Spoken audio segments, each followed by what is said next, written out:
जय जगन्नाथ सांग मैंने आज मु बसिकी रिप्लोर मैरिज वीडियो देखुली। मु तो फुल वीडियो देखिली।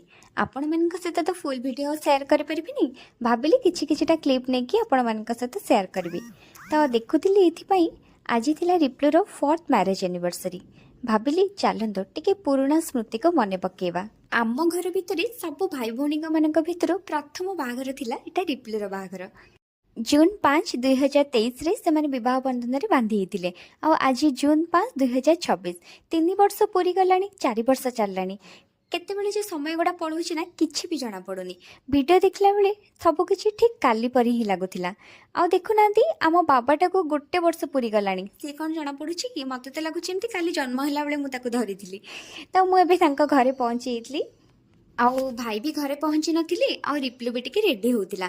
ता भितरे मु कौन करी टिके पिलामानक सहित एटी बस खेलुथिली आ मोर एज यूजुअल मु टिके वीडियो बनै दउथिली। आ आज एनिवर्सरी सहित आज नानींकर भी बर्थडे थिला तो एका सहित बर्थडे आ एनिवर्सरी दीटा जका सेलिब्रेट खला। आ समस्त टिके नानी को हैप्पी बर्थडे विश करि देबे आउ एनिवर्सरी भी विश करदेवे। तो एमती समस्ते मिसिकिना टिके सेलिब्रेट कलु आ बहुत भल लगिला। तापरे मु तुम घर को पळै आस्तिली। आउ सेमती किछि क्लिप बिल्कुल भी मो पाखरे नाही ऐड करबा पई एतिकी ही थिला। तो आपण मानको आजिर ब्लॉग टी केमिति लागिला मते कमेंट करके निहाती जणेबे। तो देखा हबो नेक्स्ट ब्लॉग रे। तो रहिली बाय बाय।